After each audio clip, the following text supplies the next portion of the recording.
গভীর রাতেও সড়কে অতন্দ্র প্রহরী শিক্ষার্থীরা, তাদেরই আরেকটি দল রাজধানীর কারওয়ান বাজারে করছে মনিটরিং।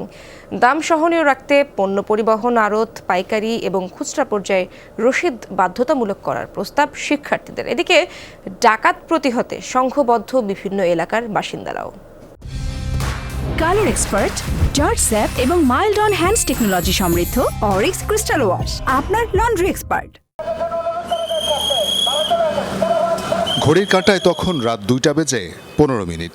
গভীর রাতেও রাজধানীর বিজয় সরণিতে ট্রাফিক কন্ট্রোল করছে শিক্ষার্থীরা, আর এই ডিউটি চলবে ভোর পর্যন্ত। অন্যান্য দিনে এই সময় মায়ের বকুনি খেয়ে ঘুমাতে যাওয়া ছেলেরাই এখন এলাকার রাত প্রহরী। কোনো গাড়ি সন্দেহজনক মনে হলেই চেক করছে শিক্ষার্থীরা। গাড়িগুলো চেক করতেছি, কোথা থেকে আসছে যাচ্ছে, এরপর আমরা ব্যাগডালাগুলো দেখতেছি কোনো অবৈধ কিছু বা কিছু আসছে নাকি। রাত্রে আমাদের তো অবশ্য ঘুম আসে না, কারণ এখন হচ্ছে ডাকাতের একটা ভয় আছে, তো মূলত সব দিক দিয়ে আমরা আসলে দেখতেছি। নতুন প্রজন্মের আরও একটি দল যায় কারওয়ান বাজারে। সবজি সহ নিত্য প্রয়োজনীয় পণ্যের দাম সহনীয় রাখতে তাদের এই উদ্যোগ। বাজারের সিন্ডিকেট ভাঙতে পণ্য পরিবহন, আড়ত, পাইকারি এবং খুচরা প্রতিটি পর্যায়ে তদারকি করে শিক্ষার্থীরা। পার্টি আজকে কিনছে 30 টাকা কেজি মুকামে, এখানে বাজার আজকে আমরা বেচতেছি 28 টাকা কেজি। ভালোটা হচ্ছে 60 টাকা কেজি। তাহলে আমরা এটা দেখতে পারলাম যে ওখানকার সাথে এখানে ডাবল ফারাক। সিস্টেমটা চালু হয় না, জানো চালু হয় দিতে হলে দিতে হবে। সিস্টেমটা আমি আপনাকে বুঝিয়ে দিচ্ছি।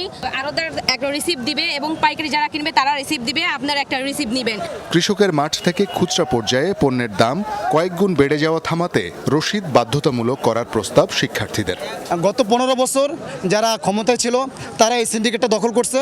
তো ওই 15 বছর শাসন করার পরে যখন দলটা পরিবর্তন হয়েছে, এখন আবার বিরোধী দলীয় যারা সংখ্যাগরিষ্ঠ, তো তারা আবার এটাকে দখলে নিচ্ছে। খুচরা বাজারে যারা এরা নিজেদের মতো একটা ব্যবসা করছে, এবং আমরা চাচ্ছি যে আরোদের একটা রিসিপ্ট দিবে এবং আপনার খুচরা বিক্রেতা এরা আমরা ইনভেস্টিগেশন করব। আমরা চাই যে সিন্ডিকেট ভাঙার জন্য শুধু আমরা শিক্ষার্থীরা পারবো না, এর সাথে আমাদের যে ভোক্তার অধিদপ্তর আছে ওনারাও যেন আমাদের সাথে একটু কাজ করে।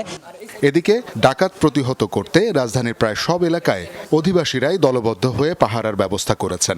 কোথাও কোথাও নিজেদের নিরাপত্তার এই দায়িত্ব যেন হয়ে উঠেছে মিলন মেলা। এই মুহূর্তে আর আতঙ্কটা নাই।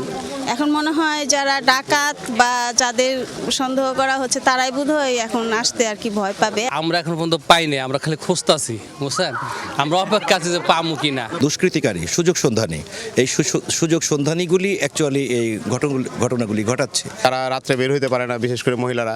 ওনারা আমাদেরকে একটু ইন্সপিরেশন। মাদ্রাসা থেকে একটা গ্রুপ আছে, আমাদের কিশোর একটা গ্রুপ আছে, এবং আমাদের এখানে কোনো রকম কোনো অপ্রীত কার্যক্রম ঘটবে আমরা সেটা হতে দেব না। ডাকাত আসতেছে বা কোথাও সমস্যা হলে আমরা ওটাই চেক করতেছি। রাত 11:30 বাজে বের হই, একদম সকাল 6টা পর্যন্ত আমরা রাস্তায় থাকি। আমরা এক ক্যাম্পাসের সাথে আরেক ক্যাম্পাস যোগাযোগ হচ্ছে, সিনিয়র জুনিয়র যোগাযোগ হচ্ছে, আমরা একসাথে মিলে কাজ করছি।